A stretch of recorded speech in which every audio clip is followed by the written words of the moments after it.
No Man's Sky. It's been a while, but I'm very eager to play you again. Let's see what you've got.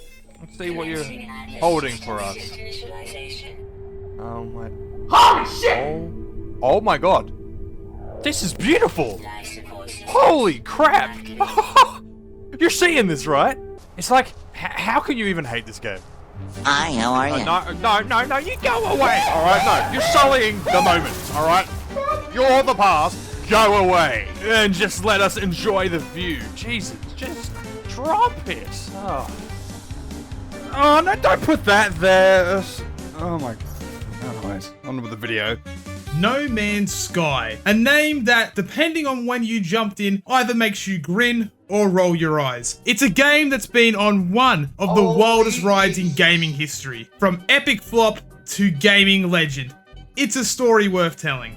Back in 2016, No Man's Sky wasn't just a game, it was a promise. A universe of infinite possibilities, procedurally generated planets, seamless multiplayer, and a chance to live out every sci-fi fan's dream. But when it launched, it felt more like a tech demo. A vast, empty universe with a very uninspired procedural generation that left a lot of people wondering, what is that?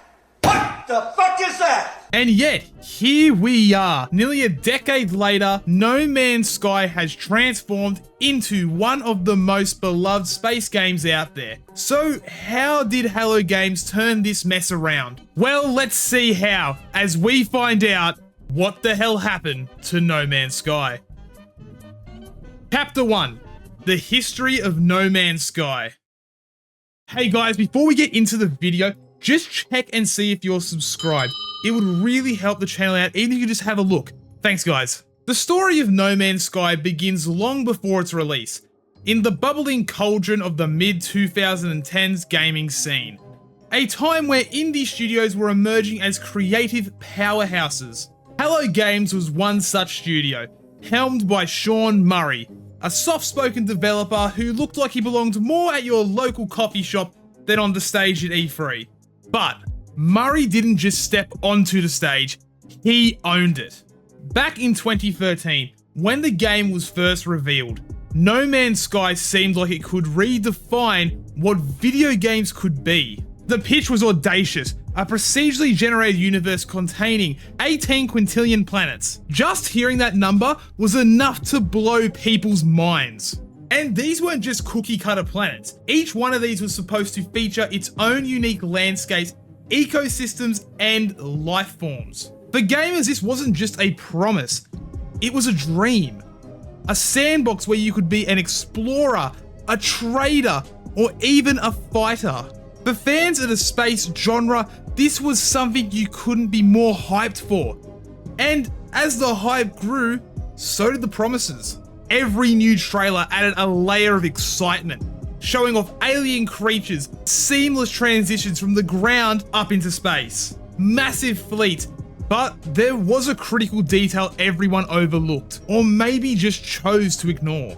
This was being made by a team of 16 people. To put that into perspective, Skyrim, the game that everybody knows and is one of the cults of classic gaming history, was built by over 100 developers. And here was Sean Murray standing confidently in interviews saying, yeah, we can totally pull this off. In hindsight, it's kind of like someone saying they're gonna build a rocket ship in their garage, and someone actually did this. I don't think you should do it. He ended up dying, so yeah, sometimes maybe don't always shoot for the stars. Now, was this ambitious?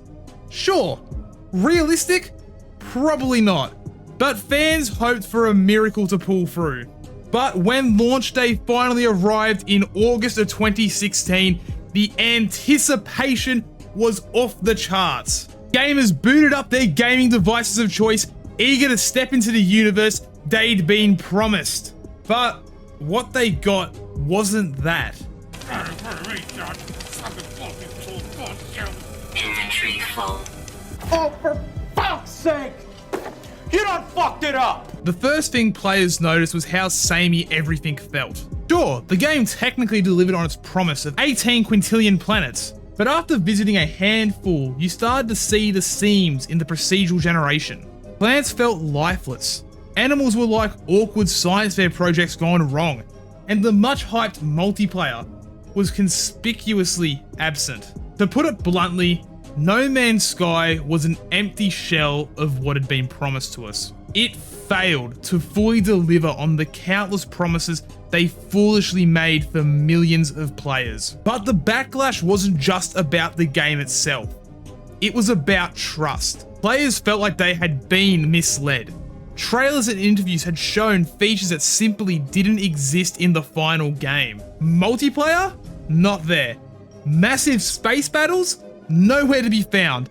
Even the basic things like diverse biomes and meaningful progression felt half-baked. The fallout was immediate and brutal. Reddit threads dissected every feature that had been promised but wasn't delivered. Steam reviews were merciless, and headlines from major gaming outlets labeled No Man's Sky as one of the biggest gaming disappointments of all time. And then there was Sean Murray, the man who had been the face of hope for so many players, now becoming the target of their frustration. Some of the criticisms was fair. He had, after all, overpromised. But things quickly spiraled into toxicity, with death threats and harassments being sent to him and his entire team at Hello Games. Amid the chaos, a fascinating question emerged. Was this failure intentional deceit, or just an over-ambitious dream that collapsed under its own weight? Many argued that Sean Murray and his team had simply bitten off more than they could chew. Others felt they had been sold snake oil. Regardless of the intent, one thing was clear. Hello Games had a massive hole to dig themselves out of. And then, they went silent. For months after launch, Hello Games disappeared from the public eye. No interviews, no major updates, not even a "we're sorry" tweet. The silence was deafening, and for many, it seemed like the studio had just abandoned ship. But behind the scenes, something unexpected was happening. The team wasn't packing up their bags or moving on to a new project.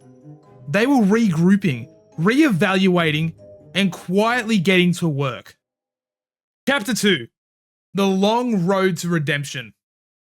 After the disastrous launch of No Man's Sky, most people assumed the game and the studio behind it was done for. The gaming industry isn't exactly forgiving when it comes to flops. Remember Anthem or Fallout 76's launch? Games we will be covering. Once public opinion turns against the game, it's like a snowball rolling downhill. And oh boy is it relentless. But what Hello Games did next was almost unheard of. They didn't fold, they didn't lash out at the critics, and they didn't ask for any sympathy. Instead, they went radio silent. For a studio that had been so open and enthusiastic leading up to the launch, the silence was deafening. For months, there was no announcements, no promises, no attempts at damage control. It was like Hello Games vanished into the void of their own universe. Then in November 2016, just 3 months after the launch, Hello Games dropped the Foundation update. Now, the update didn't come with a flashy marketing campaign or even a heartfelt apology video. It released with a simple statement: we're going to make No Man's Sky better. The Foundation update added base building, new resources, and 2 different gameplay modes: survival and creative.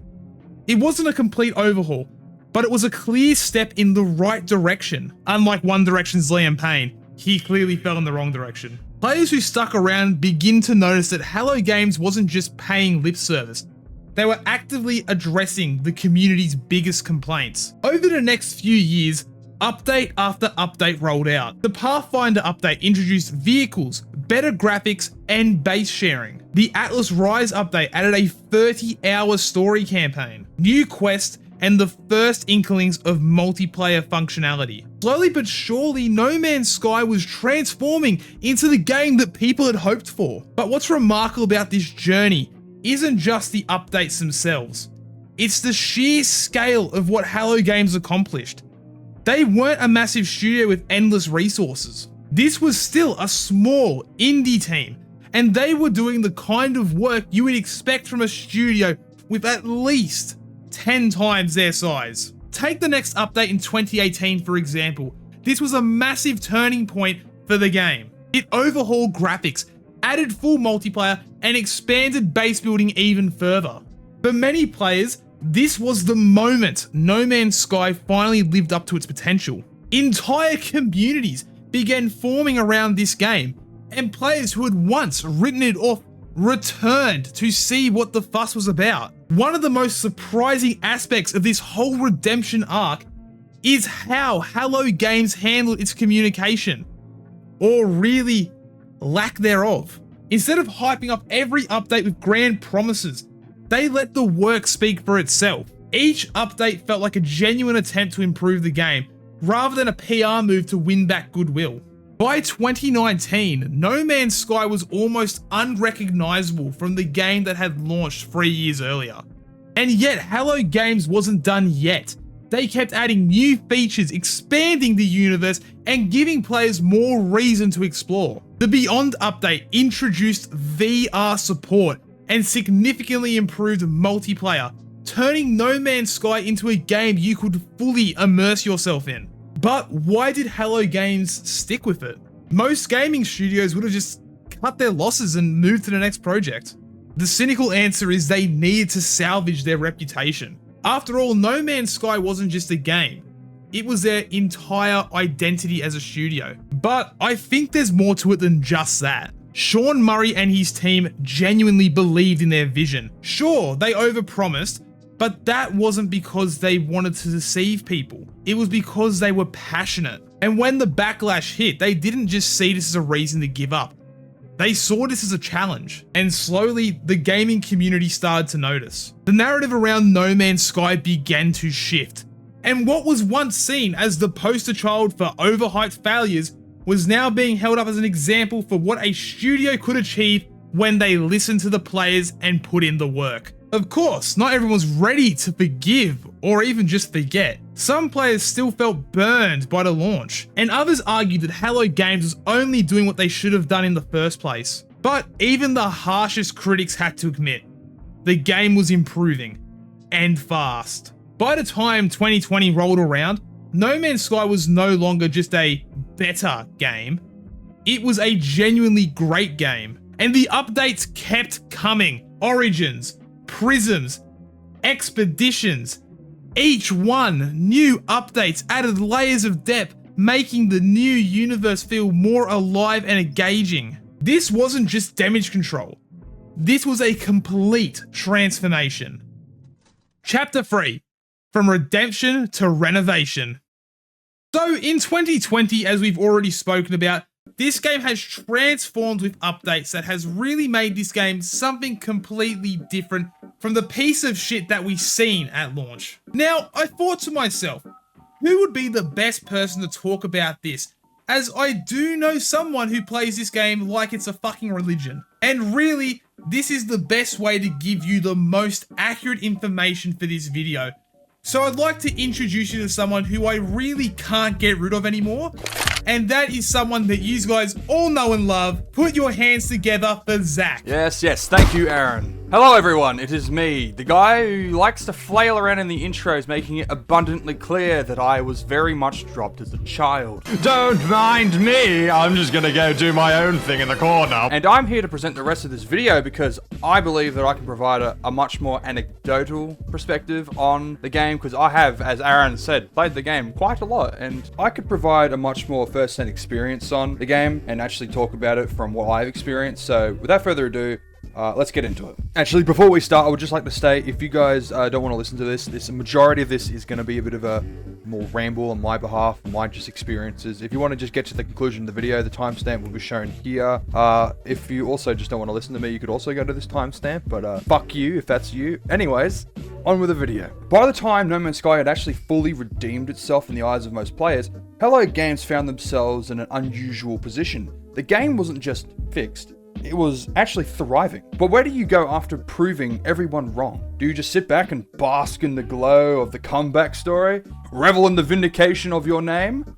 Fuck No. As we have seen, Hello Games aren't known to bitch out that easily. They weren't content with simply making No Man's Sky good. They wanted to make the game one of the most ambitious, continuously evolving games of all time. By 2021, No Man's Sky had shed its reputation as a cautionary tale and was now being spoken of in the same breath as Minecraft for its creativity and Elite Dangerous with its vast space exploration. Games that thrived on infinite creativity and player-driven experiences. With each new update, they introduced something that fundamentally changed the way the game was played. And believe me, I know this because I was there when the majority of these updates came around. I was there with my friend Sam. We've seen these updates. They changed the game entirely. We'll go over them as we speak here, but just as an example, new graphics, new ships, entirely new systems that just made the game into what felt like this camaraderie of just different experiences that have all seamlessly been wired together to craft this absolutely beautiful world that always takes my breath away. Just as an example, let's look at this first update here in 2021.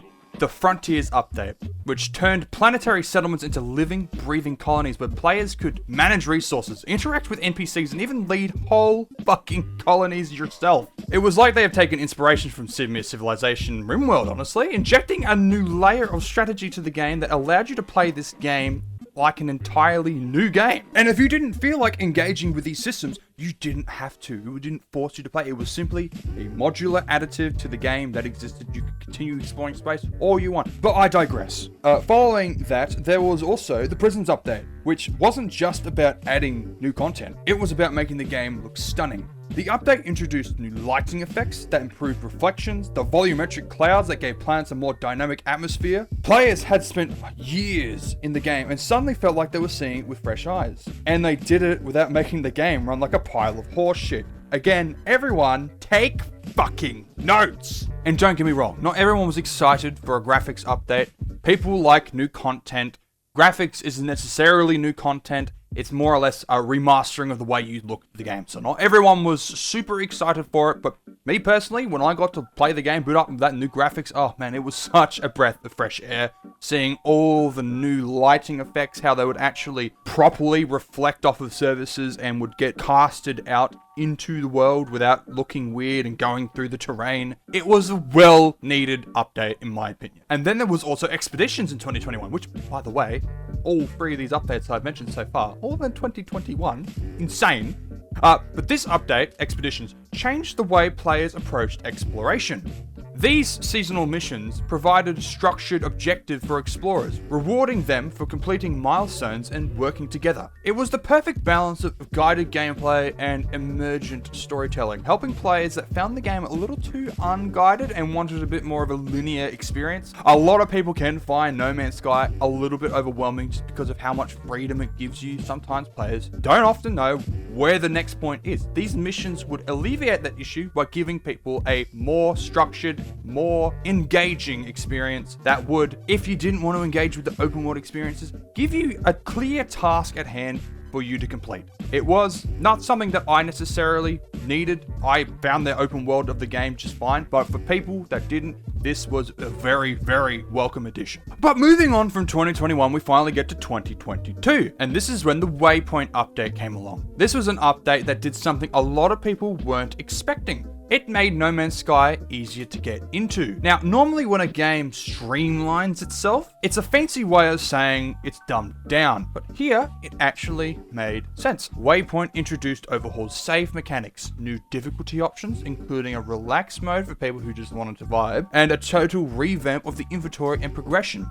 And the result? The game became more approachable without sacrificing depth. New players could actually figure out what the hell they were doing, and veterans weren't left baffled that their detailed and complex UI was suddenly now idiot-proofed. It is a rare W in these cases. But I will say that this update wasn't 100% well received because of the new system they introduced with the tech modules no longer being a thing you can install into your inventory. It was actually something that had its own tab. A lot of people didn't like that. I'm going to be honest, it was a lot of hoopla. It was perfectly fine changed. Again, it made the game a lot more approachable for new players. So, I mean, it's sort of a no-brainer here. It did its job pretty well. Anyways, moving on from that fiasco, that same year, we also got an update called Endurance. And this update was a complete transformation of freighters and space travel, and oh boy, is this update for me. I loved freighters, and I was so glad to see a revamp, because before this, freighters were essentially just big floating garages for your ships. Pretty much just parking spots for your fleet. But Endurance turned them into actual mobile bases.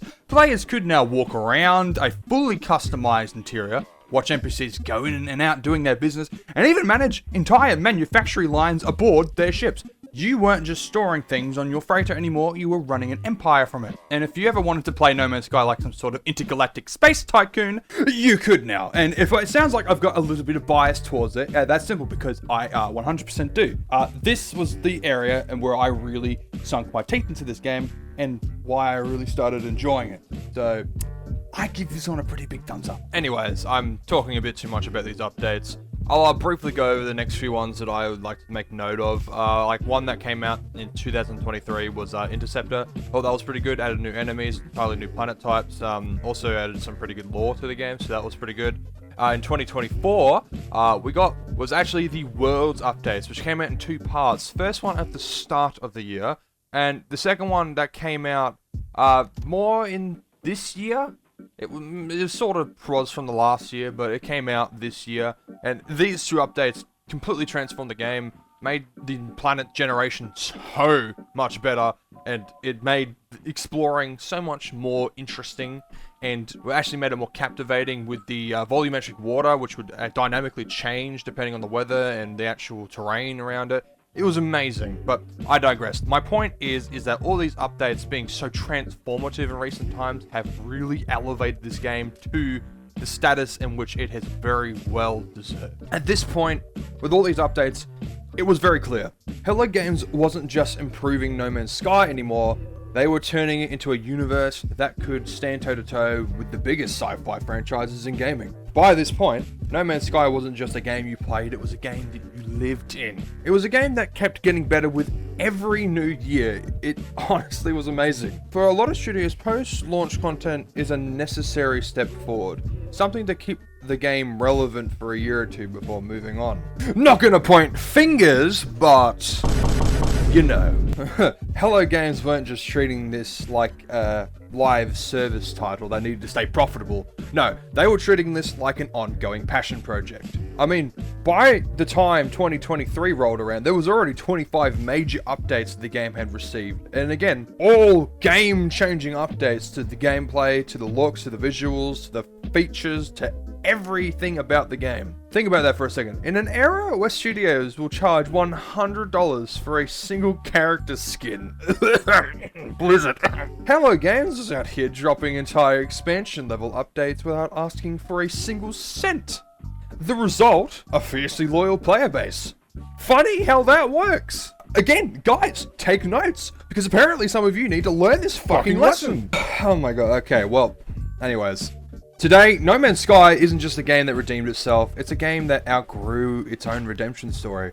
What started as one of gaming's biggest disappointments is now one of gaming's most respected, community-driven projects in the entire industry. Hello Games never took the easy way out. They could have abandoned ship. They could have just cashed out with a sequel. They could have just locked major updates behind, again, massive DLC paywalls, and honestly, they probably would have been fine with it, but they didn't. They chose to stick to their vision, not because they had to, but because they wanted to. And in doing so, they've created something truly special, a universe that feels boundless, not just in scale, but in potential. And if history has taught us anything, Hello Games is far from being done. Anyways, I'm done with my little video game spew. Aaron, I take it back to you. So, here we are. No Man's Sky. Once a cautionary tale, now one of gaming's biggest comeback stories. Nearly a decade later, it stands as a fully fleshed out space exploration experience, with more content than most AAA live service games could even dream of. And the craziest part? Hello Games is still not done. They've already confirmed they're working on another massive game, but instead of abandoning No Man's Sky after all this time, they're keeping it alive with constant updates. Imagine that. Supporting a game because you want to, not because you're trying to squeeze the last drop of money out of your player base. Come on EA, you could probably learn something or two from this company. Even today with space games becoming more ambitious, Starfield, Elite Dangerous, and whatever the hell Star Citizen is doing, No Man's Sky holds its own. It doesn't have the handcrafted depth of Starfield cities, but it does have the actual planets worth exploring. It doesn't have Elite Dangerous's simulation depth, but it doesn't feel like a second job either. And compared to Star Citizen, well, No Man's Sky actually exists. But what really sets No Man's Sky apart isn't just the content, it's the ethos behind it. It's proof that a game doesn't have to launch perfectly to become something special. That a developer can fix their mistakes instead of milking the same broken mess. Ubisoft. And that sometimes a small indie team can outwork the biggest names in the industry. At the end of the day, No Man's Sky didn't just recover, it thrived. And if nothing else, it's a reminder that sometimes, if you put in the effort, you really can go beyond. And that's what the hell happened to No Man's Sky. Hey guys, hope you enjoyed this video. Be sure to drop a like, comment, and subscribe to our channel for more stuff like this. Videos like this take a lot of time and effort, so we really appreciate you guys for watching. Go check out No Man's Sky, absolute banger of a game. Trust me, you won't be disappointed. Anyways, we hope you all enjoyed, and we will see you all in the next one. Drip, drop, can't stop the flow. H2O everywhere I go. From the sky to the sea, in the blood we bleed. Ain't no life without me, yeah, I'm all you need. Time you sip, show respect to the king. I'm the base of it all, from the pond to the spring. H2O, yeah, you know the name. Ain't a drop in the world that don't play my game.